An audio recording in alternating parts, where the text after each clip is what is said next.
My name is Mallory, and I'm 32 years old. Right now, I'm standing in my childhood dining room, staring at three lawyers my family hired to force me into signing away my inheritance. My mother, father, and older brother sit across from me with stone-cold faces, papers spread across the table like weapons. They think they've trapped me. They think I have no choice but to surrender the $8 million my grandmother left me. But what they don't know is that I've been planning for this moment. I pull out my phone and make one call. The color drains from every face in the room. Before I tell you what happens next, let me know where you're watching from in the comments. And if you've ever dealt with family drama over money, hit that like button because you'll understand exactly what I'm going through. Subscribe so you don't miss what happens when that phone call connects. Because trust me, you won't believe who's on the other end. Now, let me take you back 6 months and show you how a family dinner turned into an all-out war. Grandma Rose was the kind of woman who didn't wait for opportunities. She created them. Born in 1946 to a factory worker and a seamstress, she grew up understanding that nothing in this world comes free. By the time she was 25, she was working 3 jobs: waitressing at a diner from 5 in the morning until noon, doing alterations at a dry cleaner until 6 in the evening, and cleaning office buildings until midnight.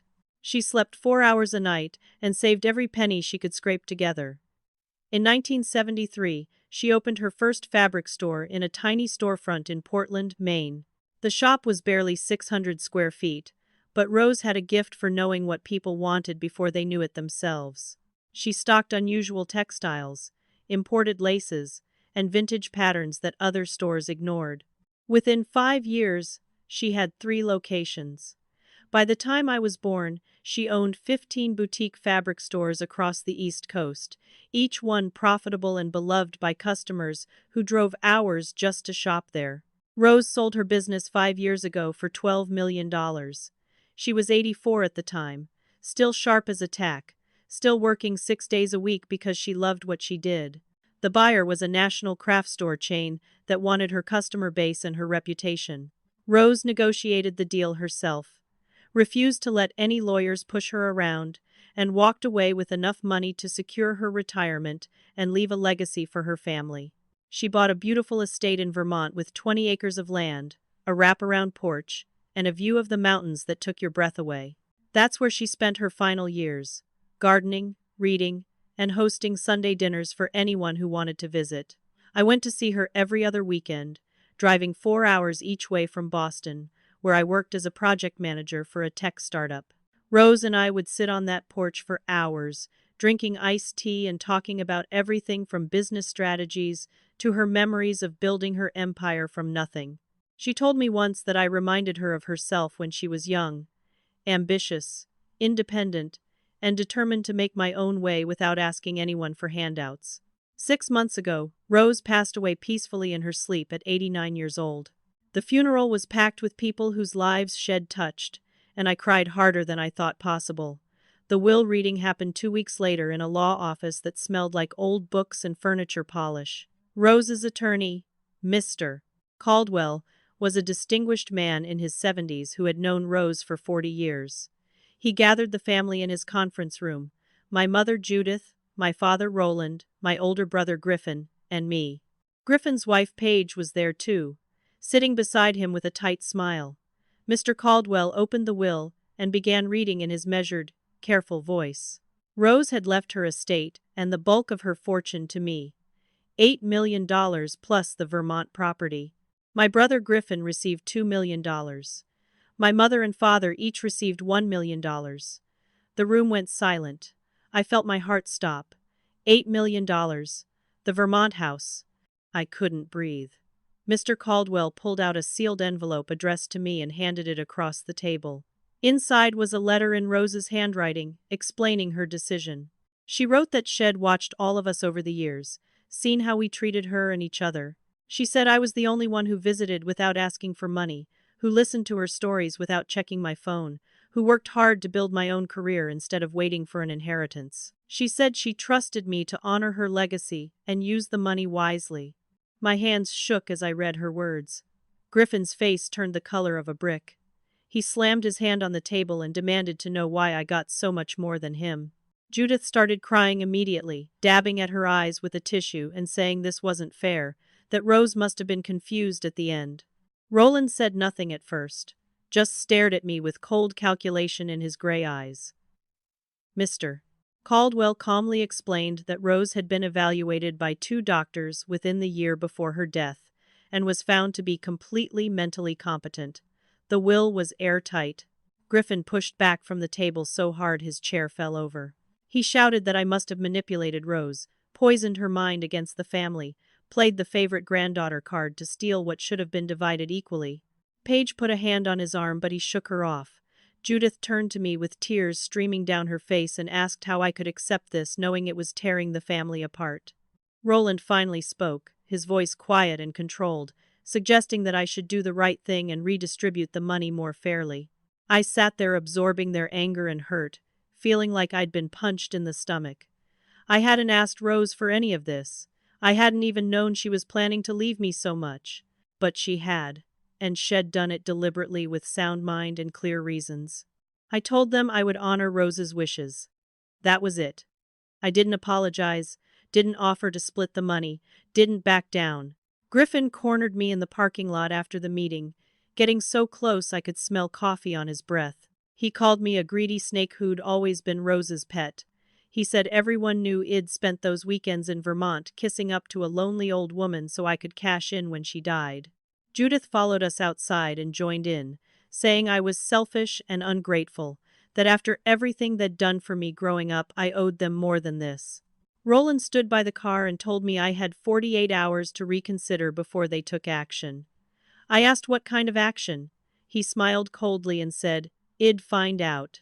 Then they all drove away, leaving me standing alone in the parking lot feeling like my family had just declared war.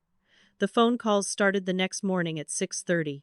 Judith called me crying, saying she couldn't sleep knowing her mother had thought so little of her.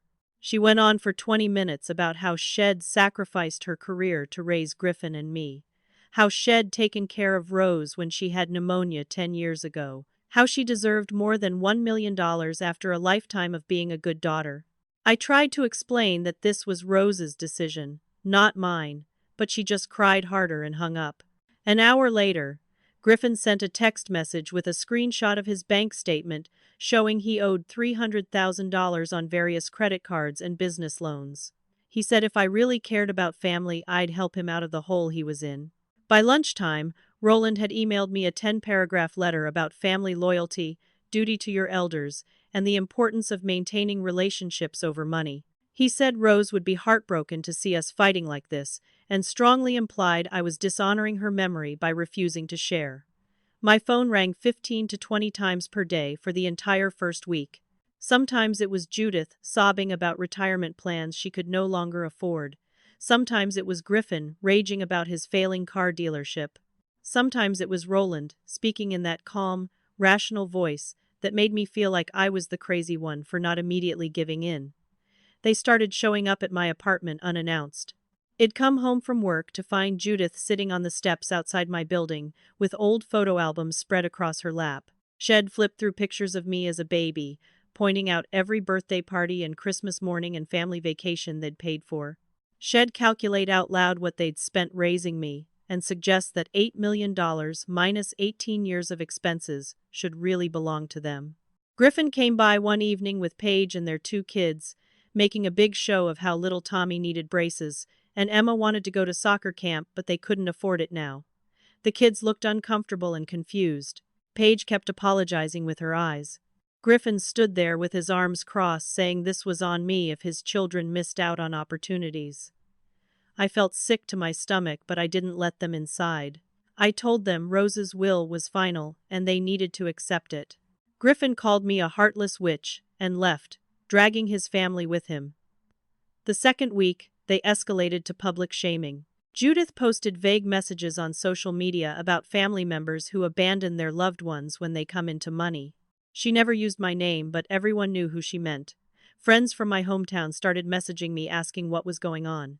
Cousins I barely knew came out of nowhere, calling my cell phone and asking why I thought I was better than everyone else. My Aunt Lydia, Judith's younger sister, left me a voicemail calling me an ungrateful snake who'd always been spoiled and entitled.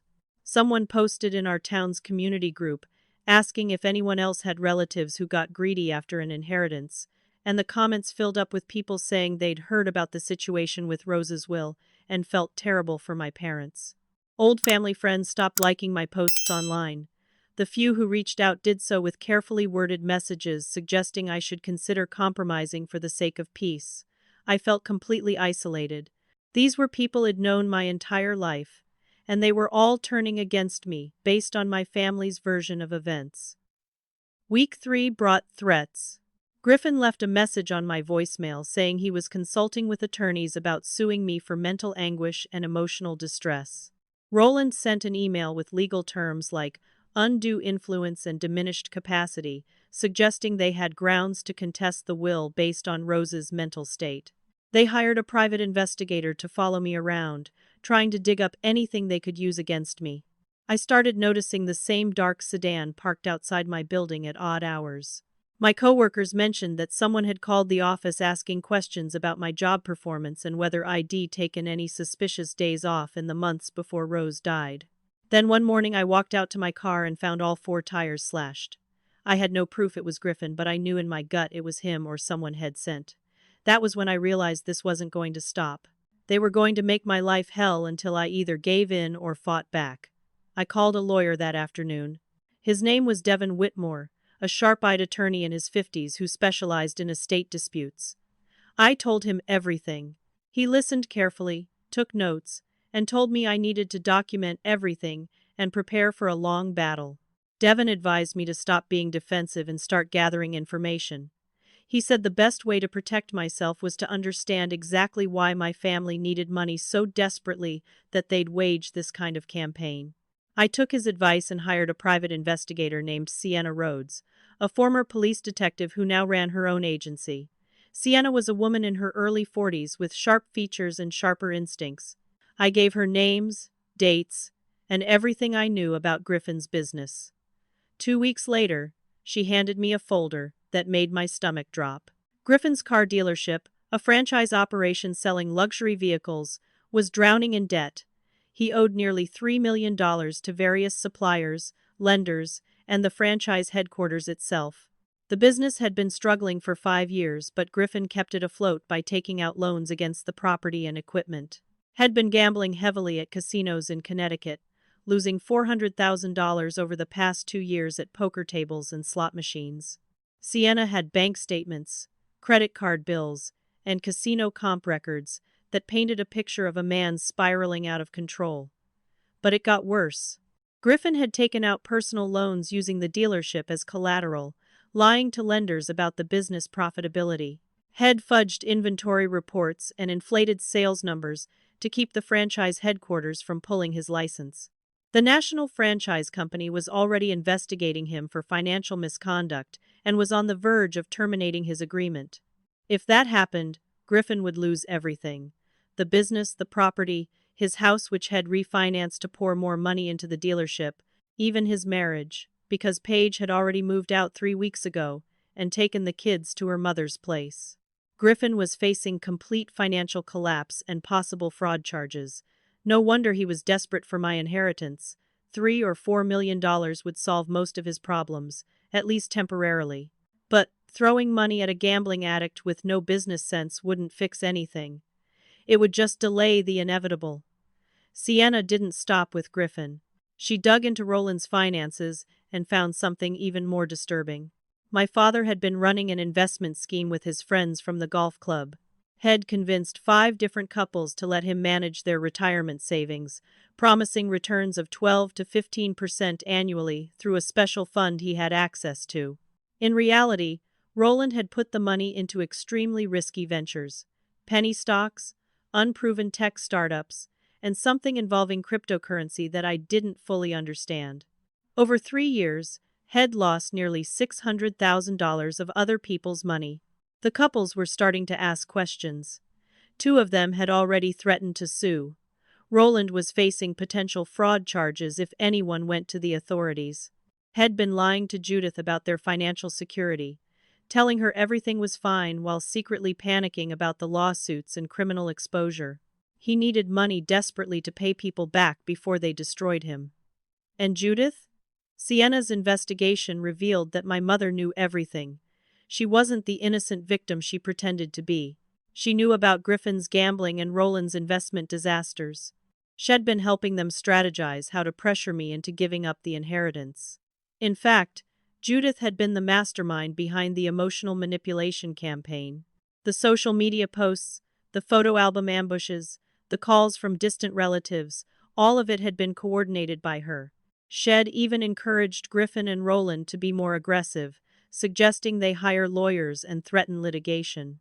Judith was terrified of losing their lifestyle and social standing.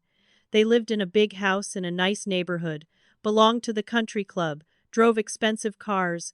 All of that was built on debt and Roland's fraudulent investment scheme. If the truth came out, they'd lose everything and become pariahs in their social circle. Judith would rather destroy her relationship with me than face that humiliation. When Sienna handed me the folder with all this information, I sat in her office for an hour just reading through it. I felt sick. These people were my family. I'd grown up believing they loved me, and here was proof that they were willing to lie, manipulate, threaten, and destroy me to save themselves from the consequences of their own terrible choices. Griffin's gambling, Roland's fraud, Judith's cold calculation. None of this was about fairness or Rose's wishes. It was about desperation and greed. Devon told me to hold on to this information and wait. He said desperate people make mistakes, and when they made their next move, I'd be ready. The call came on a Thursday afternoon. Judith's voice on the phone sounded tired and sad. She said she'd been doing a lot of thinking and realized this fighting was tearing the family apart. She wanted to make peace.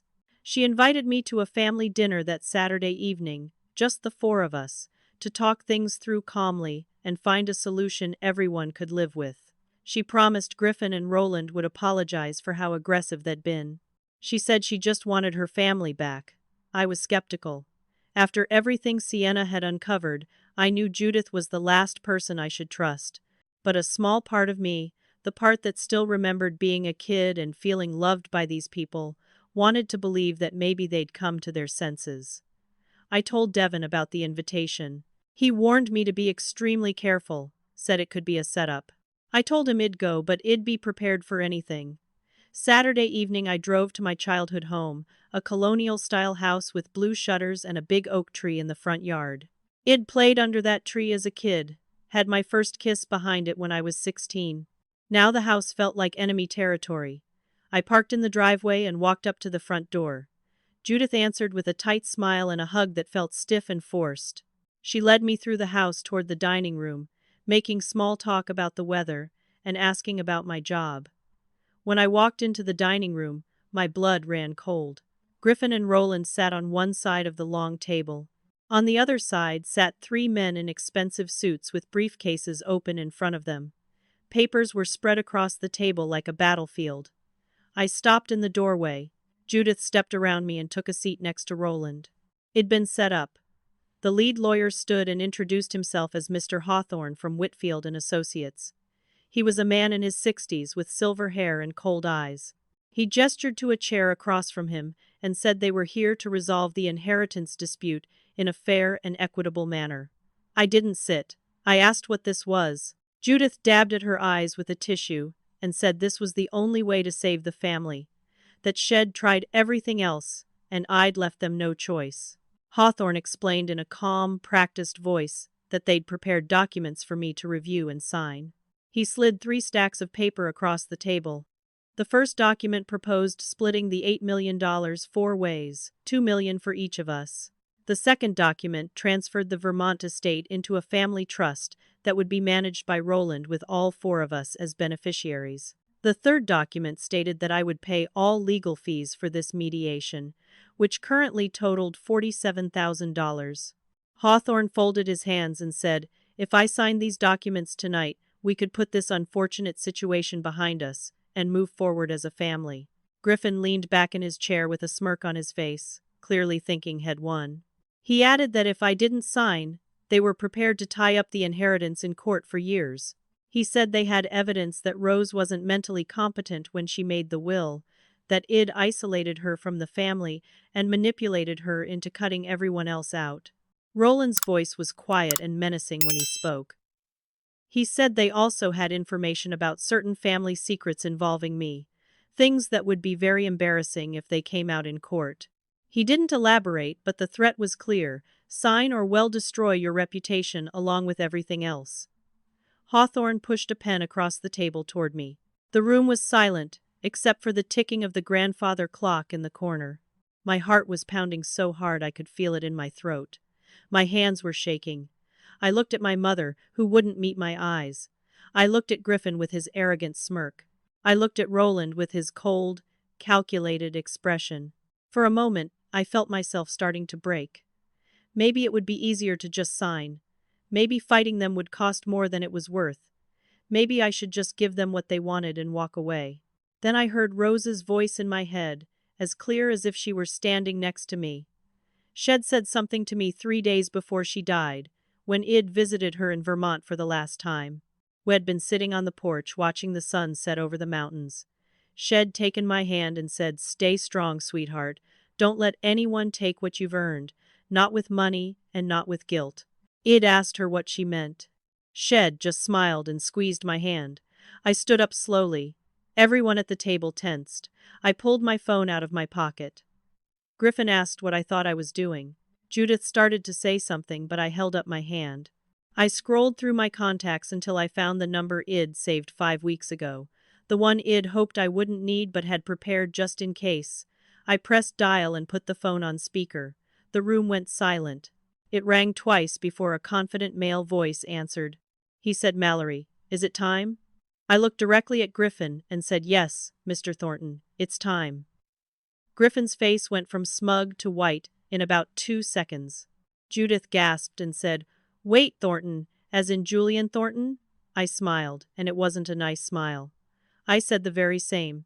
Hawthorne and his 2 associate lawyers looked confused, clearly not knowing who Julian Thornton was or why everyone suddenly looked terrified. But Griffin knew. Roland knew. And judging by Judith's expression, she was figuring it out fast. Julian Thornton was the CEO of Apex Automotive Group, one of the largest dealership franchise companies in North America. Apex owned the franchise that Griffin's dealership operated under. Julian had been with the company for 23 years, worked his way up from regional manager to CEO, and had a reputation for being brilliant, ruthless, and completely intolerant of fraud. Griffin had met him exactly once, at a national franchise conference 3 years ago, and had been intimidated out of his mind. And now Julian's voice was coming through my phone speaker, calm and authoritative, addressing my family like the CEO he was. He said, "Good evening, everyone. I hope I'm not interrupting anything important." Griffin tried to speak, but nothing came out. Julian continued without waiting for a response. He said, "Griffin, your franchise license has been suspended, effective immediately, pending a full investigation into financial misconduct."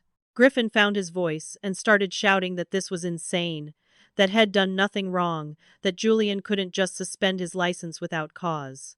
Julian's voice didn't change tone at all. He said, "We have documentation of $3 million in unauthorized debts, evidence of gambling with funds that should have been used for franchise fees and supplier payments, falsified inventory reports submitted to headquarters, and personal loans taken out using company assets as collateral without proper authorization."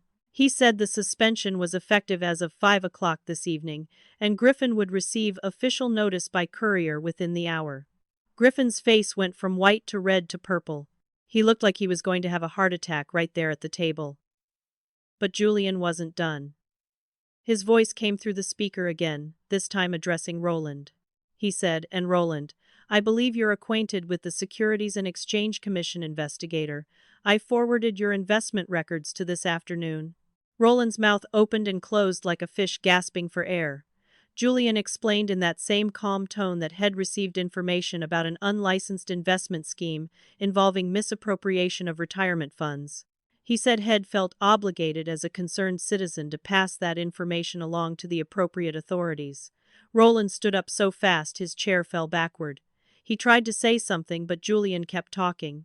He said the investigator's name was Sarah Chen, and she'd be in touch with Roland first thing Monday morning. He suggested Roland get a good lawyer. Judith started crying, real tears this time, not the fake ones she'd been using to manipulate me for weeks. Hawthorne and his associates looked at each other in alarm and started gathering up their papers. Hawthorne said he thought perhaps they'd been brought in under false pretenses and this matter was more complex than they'd been led to believe. He said his firm would be withdrawing from representation effective immediately. The other two lawyers were already packing their briefcases. One of them wouldn't even make eye contact with Griffin. Julian's voice came through the phone one more time, gentler now, addressing me directly. He said, Mallory, my legal team will be at your location within the hour to ensure you're not being pressured into signing anything you don't want to sign. He said, I'll see you soon, and then the line went dead. The silence in that dining room was absolute. Griffin was staring at me like I'd just stabbed him in the back. Roland had his hands on the table like he needed it to hold himself up. Judith was sobbing into her hands. Hawthorne and his team were halfway to the door, clearly wanting nothing more to do with any of us. I stood there holding my phone, feeling powerful for the first time in months. I'd spent 5 weeks putting this together. After Sienna had given me the folder with all the evidence of Griffin's fraud and Roland's investment scheme, I'd reached out to Julian Thornton through a business contact. I'd provided him with everything Sienna had found: the gambling records, the falsified reports, the unauthorized loans. Julian had been building a case against Griffin for 3 months but hadn't acted yet because Head wanted to give Griffin a chance to come clean and arrange a proper buyout of the franchise. But after I told Julian about the harassment and the threats and tonight's ambush, Head agreed that Griffin had run out of chances. Julian had also agreed to forward Roland's information to the SEC investigator he knew personally. And now, in one phone call, it just destroyed both of their schemes. Hawthorne paused at the door and said to me that if I needed representation for any legal matters going forward, his firm would be happy to discuss it. I almost laughed. 5 minutes ago, He'd been trying to pressure me into signing away my inheritance. Now he was offering to work for me. I told him no thank you, I had my own attorney. He nodded and left with his associates practically running behind him. Griffin collapsed into his chair and put his head in his hands. All the arrogance, all the smugness, all the rage, it drained out of him like air from a punctured tire. He started begging. He said, Mallory, please. You have to call Julian back. Tell him you made a mistake. Tell him I'll fix everything. He looked up at me with genuine desperation in his eyes. He said, if you just give me the money, I can pay off the debts and make this right. I can save the dealership. I can save my marriage. I stood there looking at my brother and felt a complicated mix of pity and disgust. I asked him how much Head really lost gambling. He hesitated and then admitted it was closer to $600,000, not $400 like Sienna had found. He said Head been trying to win it back, thought he had a system, thought he could fix everything if he just had one good night. He told me Paige had already filed for divorce, that she'd taken the kids and wouldn't let him see them unsupervised. He said He'd been sleeping in his office at the dealership because he couldn't afford a hotel and couldn't face going home to an empty house. He broke down crying, his whole body shaking with sobs. I felt a flash of pity, but I remembered how Head tried to destroy me, how Head slashed my tires and hired investigators and threatened to drag me through court. Roland wasn't crying, but he looked like Head, aged 10 years in 10 minutes. He sat down slowly and put his hands flat on the table. He said he needed to explain. He said the investment scheme had started as a legitimate attempt to help his friends get better returns on their retirement savings. Head genuinely believed in the fund manager Head partnered with, thought the man was a genius who'd found a way to beat the market. It wasn't until 18 months in that Roland realized the fund manager was running a Ponzi scheme, and most of the money was gone. By then, Roland was in too deep. Head kept lying to his friends, kept telling them their investments were growing, kept accepting more money because he thought he could trade his way out of the hole. He said he never meant for it to become fraud, but that's what it was. He admitted Head lost nearly $600,000 of other people's money and another $200,000 of his own savings trying to fix it.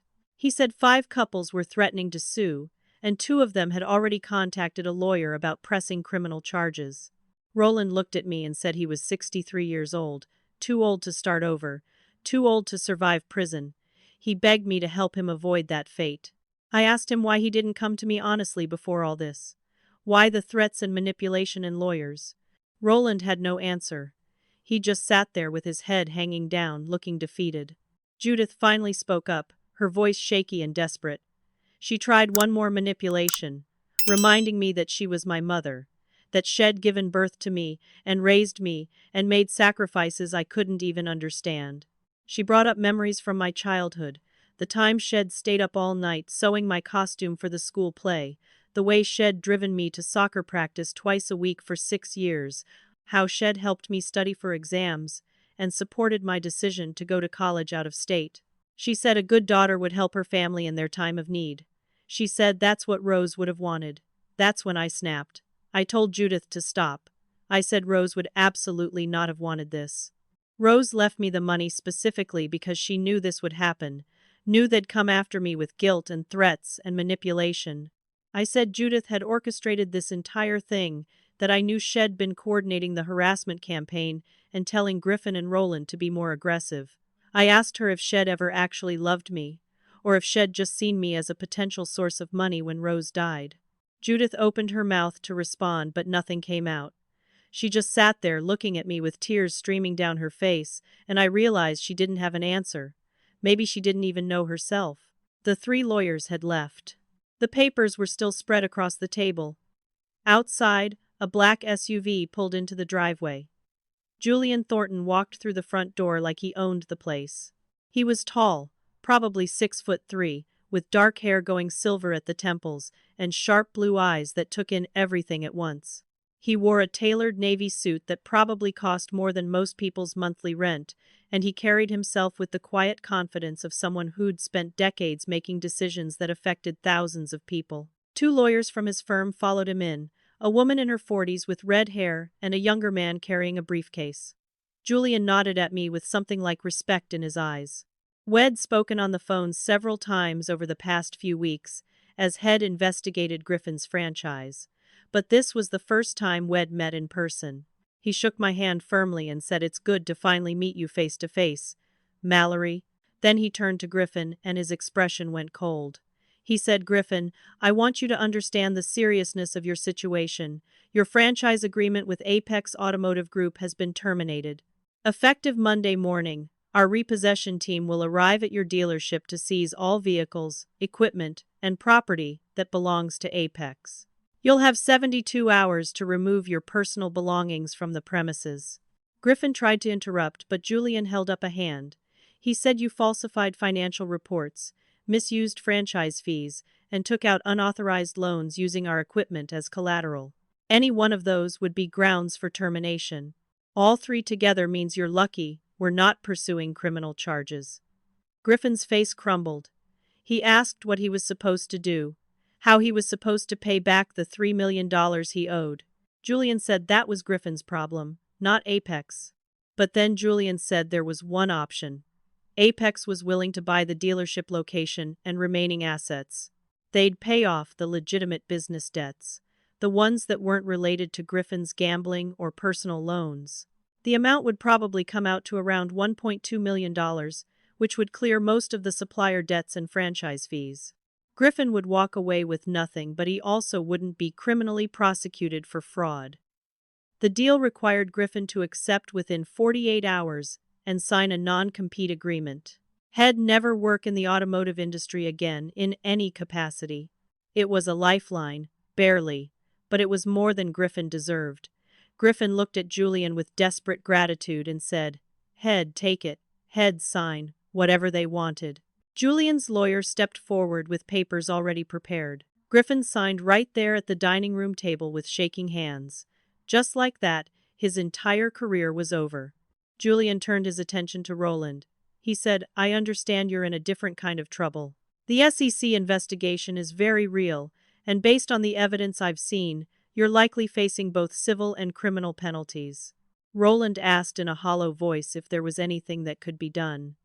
Julian said he knew a defense attorney named Patricia Voss who specialized in financial fraud cases. If Roland cooperated fully with the investigation, made full restitution to his victims, and pled guilty to reduced charges, Voss might be able to keep him out of prison. It would require liquidating everything: the house, the cars, the country club membership, every asset they had. Roland and Judith would have to downsize to a small apartment and live on Social Security for the rest of their lives. But Roland would avoid a 10-year prison sentence. Julian said he was offering this information not because Roland deserved help but because Id asked him to. He looked at me when he said it. Roland turned to look at me too, his eyes full of shock and confusion. I didn't say anything. Roland swallowed hard and said he'd do whatever it took. He asked for Voss' contact information. Julian's lawyer handed him a business card. Julian and his team stayed for another 20 minutes, making sure all the paperwork was in order and that I felt safe. He asked if I needed an escort out or wanted to leave with them. I told him I had a few things I needed to say to my family first. He nodded, told me to call him if I needed anything, and left with his lawyers. The house felt very quiet after they were gone. I sat down at the dining room table across from my family. They looked broken. Griffin had his head in his hands. Roland stared at nothing. Judith wiped her eyes with a tissue that was falling apart. I took a deep breath and told them I would help them, but only on my terms. They all looked up at once.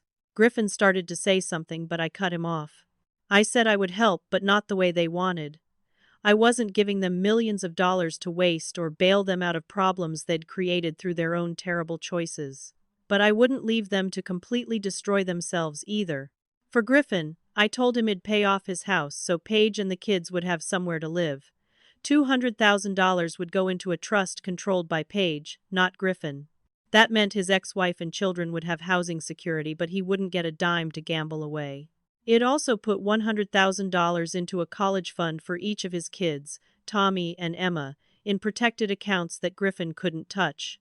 But there were conditions. Griffin had to complete an inpatient gambling addiction treatment program, had to attend meetings for at least 1 year, and had to prove to Paige that he was taking recovery seriously.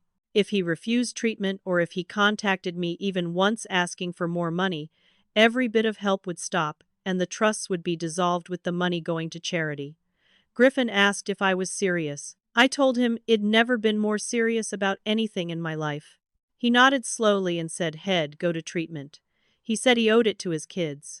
For Roland, I said I'd contribute $100,000 toward his restitution, but that was it. He'd have to sell the house, sell the cars, liquidate his retirement accounts, and make up the remaining $500,000 himself. He also had to attend financial counseling for at least 2 years and could never, under any circumstances, ask me for money again. If he did, I'd cut all contact permanently. Roland asked why I was helping him at all after what he'd done. I said because despite everything, he was still my father, and I didn't want to spend the rest of my life knowing I could have kept him out of prison but didn't. Roland's eyes filled with tears. He said he didn't deserve my help. I told him he was right, he didn't, but I was doing it anyway. Then I turned to Judith. I said she was getting nothing from me, not a dollar. Judith's mouth fell open. She started to protest, but I held up my hand. I told her she was the one I was most disappointed in. A mother is supposed to protect her child, support her child, love her child unconditionally. Instead, Judith had weaponized the entire family against me. She'd orchestrated the harassment campaign, coordinated the manipulation, pushed Griffin and Roland to be more aggressive, and then had the nerve to play the victim the whole time. I said she'd proven that she cared more about money and status than she cared about her own daughter. Judith tried to argue that she was just trying to keep the family together. I told her she was trying to keep her lifestyle intact and there was a difference. I said if she wanted any kind of relationship with me going forward, she had to take real accountability for what she'd done. That meant therapy. That meant admitting what she'd orchestrated. That meant apologizing sincerely instead of making excuses. Until she did those things, I was going no contact. I wouldn't answer her calls, wouldn't respond to messages, wouldn't show up for holidays or family events.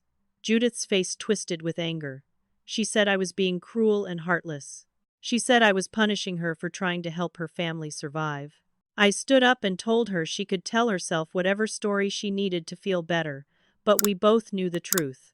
I walked toward the door. Griffin called after me asking when he should expect the trust paperwork. I said my lawyer would be in touch within a week. Roland asked if he could call me to talk through the restitution plan. I said he could contact me through Devon, my attorney, but I didn't want direct communication for a while. I needed space. At the doorway, I stopped and turned around one more time. I told them that this, all of this, was exactly what Grandma Rose wanted to protect me from. She knew they'd come for the money. She knew they'd pressure me and guilt me and threaten me. That's why she left everything to me, because I was the only one who didn't need money to define my worth. Rose had believed I was strong enough to stand up to them, and she'd been right. I told Griffin and Roland they should be ashamed of themselves. I told Judith she'd lost her daughter tonight, and it was her own fault. Then I walked out of that house, and got into my car. As I drove away, I looked in the rearview mirror, and saw them standing in the doorway watching me leave.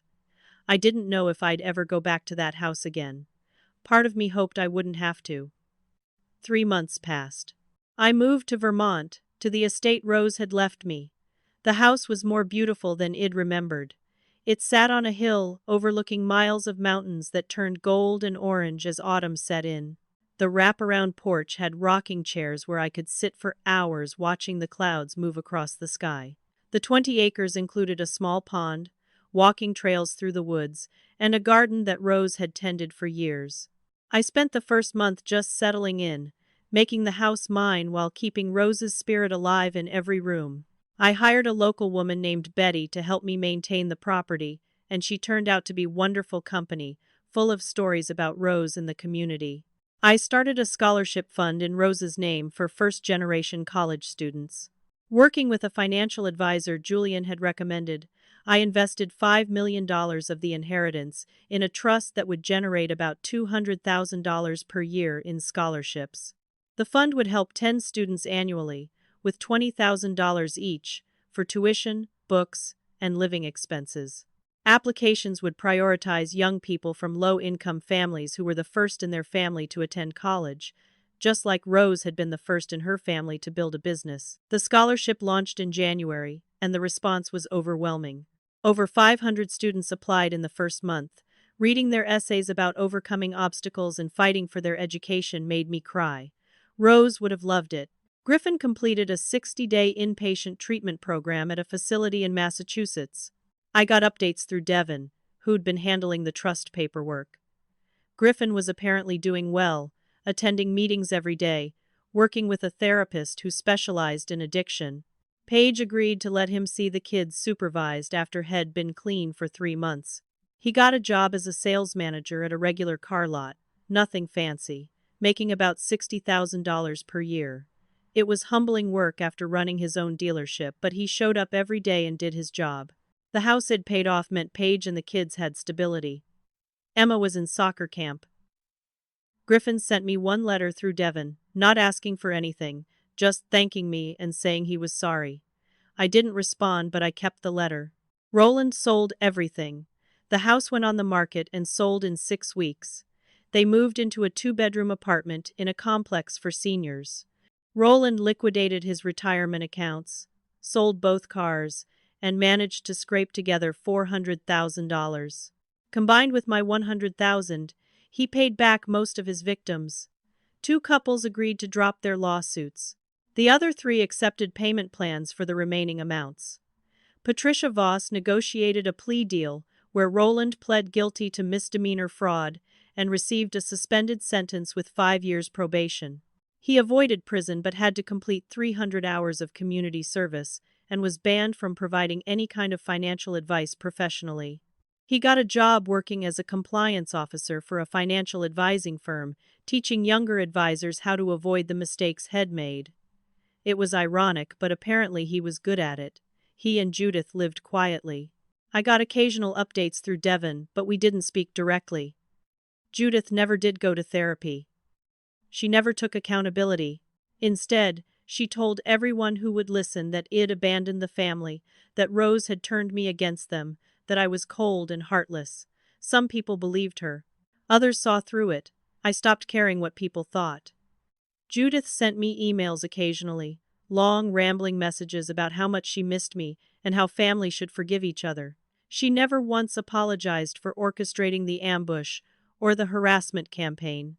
She just wanted me to forget it all happened and come back so she could feel like a good mother again. I deleted the emails without responding. 3 months of silence turned into 4, then 5. I grieved the mother Id thought I had, the family Id thought I belonged to, but I also felt lighter without their weight on my shoulders. Julian Thornton became an unexpected friend. He visited Vermont twice, once for a business meeting in Burlington and once just to check on me. We had dinner at a small restaurant in town and talked for hours about business, family, life. He told me about building his career, about the sacrifices he'd made, and the lessons he'd learned. He asked about my plans for the future. I told him I was thinking about starting a business consulting practice, helping small family businesses avoid the mistakes that destroyed companies like Griffin's dealership. Julian thought that was a great idea and offered to introduce me to potential clients. There was a chemistry between us, something that felt like it could become more than friendship if we let it. But we were both taking it slow, enjoying getting to know each other without pressure. He made me laugh, which was something I hadn't done enough of in years. I made new friends in Vermont. My neighbors Hank and Corinne were a retired couple who invited me over for coffee and treated me like a granddaughter. I started volunteering at a women's business center in Burlington, teaching a workshop on entrepreneurship and financial planning. The women I met there were inspiring. Immigrants starting restaurants, single mothers launching online businesses, artists turning their passion into profit. They reminded me of Rose, building something from nothing through sheer determination. I felt like I was honoring her legacy by helping them. For the first time in months, maybe years, I felt genuinely happy. No one was demanding anything from me. No one was manipulating or threatening me. I could breathe. Sitting on Rose's porch one October evening, wrapped in a blanket and watching the sun set behind the mountains, I thought about everything I'd learned. Grandma Rose used to say that money doesn't reveal character, it reveals what was already there. My family's greed wasn't created by the inheritance, it was just exposed by it. Griffin's gambling addiction, Roland's fraudulent schemes, Judith's manipulation, all of it had existed before Rose died. The money just gave them permission to show their true selves. And in standing up to them, I'd discovered my own strength. I'd learned that setting boundaries wasn't cruel, it was necessary for survival. That helping people who refused to help themselves was enabling, not kindness. That forgiveness was something I could give for my own peace of mind. But it didn't require me to maintain relationships that were toxic. I forgave my family, not because they deserved it, but because holding on to anger was exhausting. Forgiveness didn't mean forgetting what they'd done or letting them back into my life. It just meant I was choosing not to carry the weight of their choices anymore. Some relationships are too damaged to repair, even blood relationships. Maybe especially blood relationships, because those are the ones where people feel most entitled to hurt you. I thought about the girl I'd been 6 months ago, terrified and alone in that lawyer's office while my family tried to destroy me. She wouldn't recognize the woman I'd become. Stronger, wiser, more selective about who deserved my time and energy. The stars started coming out, bright and clear in the Vermont sky. I whispered to the darkness, to Rose wherever she was. I'm living the life you wanted for me, Grandma. Thank you for believing in me. Thank you for giving me the tools to stand up for myself. Thank you for knowing I'd need that money not just for financial security but for the strength it would give me to set boundaries and build a life on my own terms. A shooting star streaked across the sky. I smiled and pulled the blanket tighter around my shoulders. The journey wasn't over. There would be more challenges, more difficult decisions, more moments where I'd have to choose between peace and family obligation. But for the first time in my life, I knew I'd choose peace. I'd choose myself. And that made all the difference. So here's my question for you. Have you ever had to choose between family and your own well-being? Have you dealt with relatives who felt entitled to your success or your money? Drop a comment below and tell me your story because I'd love to hear it. If this resonated with you, smash that like button so I know you want more real stories about standing up for yourself. Subscribe and hit the notification bell so you never miss an upload, because next week's story is about a woman who discovered her husband had a secret second family, and you won't believe how she got her revenge. Share this video with anyone who needs to hear that it's okay to set boundaries, even with family. Thank you so much for watching and for being part of this community. Remember, your peace is more valuable than anyone's approval, even your family's. Take care of yourselves, protect your energy, and I'll see you in the next one.